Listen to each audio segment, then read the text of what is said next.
Halo semuanya, aku Kainara dan di sini aku akan membahas mengenai pentingnya untuk mengenal dan menyadari toxic positivity.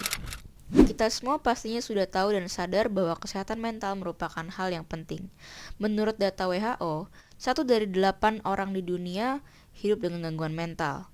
Dan berdasarkan data WHO, suicide is the second leading cause of death.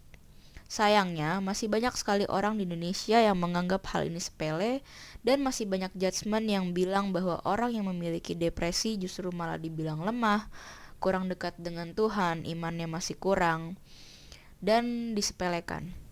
Depresi ini sendiri tentunya memiliki banyak faktor. Dan hari ini aku akan membahas salah satu faktor yang kedengarannya mungkin sepele dan kurang kita sadari di kehidupan kita sehari-hari, tapi sebenarnya justru hal ini penting banget untuk menjaga kesehatan mental kita. Kalian pernah gak sih saat lagi punya masalah atau lagi mengalami hal yang berat, terus curhat ke temen, tapi malah dapat respon seperti, "Sabar ya, gak apa-apa lah, ntar juga lupa. Stay positif aja dong. Coba deh lebih bersyukur, banyak tahu orang yang keadaannya lebih buruk daripada lo." Atau mungkin sering juga kalian yang berada di posisi teman kalian itu. Kalian nyuruh teman kalian untuk mengubur atau memendam perasaan dan emosi negatif yang mereka rasakan setiap mereka ada masalah. Nah, awalnya hal ini mungkin kedengarannya positif, tapi seringkali tanpa kita sadari, hal ini justru berdampak serius loh pada kesehatan mental kita. Nah, ini dia yang disebut sebagai toxic positivity. Toxic positivity pada dasarnya adalah cara berpikir yang menganggap bahwa hanya emosi positif saja yang sah untuk kita rasakan dan menolak emosi negatif. Tentunya seringkali kita berada di situasi di mana adanya prinsip bahwa perasaan yang negatif itu buruk dan perasaan yang positif itu baik. Nah, ketika kita memaksakan seseorang ataupun bahkan diri kita sendiri untuk tetap kuat atau berpikir positif saja, tanpa disadari kita justru membuat mereka atau bahkan kita merasa bersalah atas emosi negatif yang kita semua sebagai manusia berhak untuk rasakan. Seolah-olah merasakan sedih, marah, kecewa, emosi, ataupun emosi negatif lainnya adalah suatu hal yang salah.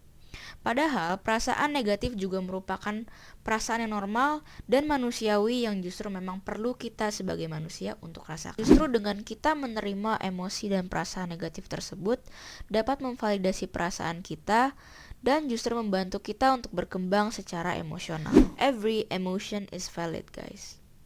We don't have to stay positive all the time. Ketika kita hanya memaksakan diri kita ataupun orang lain untuk merasakan perasaan yang positif saja, otomatis akan memendam dan menekan emosi kita semua sebagai manusia yang berhak merasakan perasaan negatif. Atau justru malah cenderung membuang perasaan negatif tersebut dengan put those feelings away, which can lead you losing touch with your own feelings as a human, yang tentunya akan berdampak buruk pada kesehatan mental. Hal ini mungkin kedengarannya simpel ya dan masih banyak disepelekan oleh orang-orang banyak, tapi justru inilah karena dianggap sepele, orang-orang tidak sadar bahwa hal sekecil ini pun bisa menjadi penyebab atau faktor yang akan berdampak kepada kesehatan mental yang serius. Nah, mulai sekarang, coba tanamkan prinsip bahwa semua emosi memiliki tempatnya masing-masing. Gak apa-apa kok kalau kamu merasakan emosi yang negatif.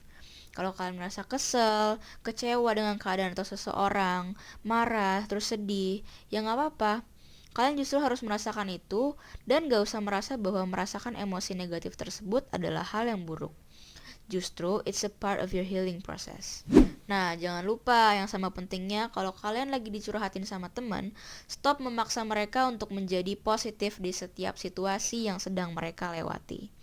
We never know guys, kita gak pernah tahu apa yang sebenarnya mereka rasakan. We never know how they actually feel. Jadi kita gak boleh ngejudge sama situasi kondisi yang sedang mereka lewatin. Karena sebenarnya dengan toxic positivity ini yang kita kasih ke teman kita itu gak akan membuat mereka merasa lebih baik dan malah menyelesaikan masalahnya. Itu hanya memperburuk suasana mereka. So please stop with the stay positive mantra. Just be a good listener and validate their feelings. Nah, dari sekian banyaknya faktor-faktor berat yang mengacu kepada permasalahan depresi yang serius, ternyata faktor sekecil dan sesepele toxic positivity ini saja yang mungkin sering diabaikan, ternyata juga sangat berpengaruh terhadap kesehatan mental kita, yang tentunya juga tidak boleh kita abaikan.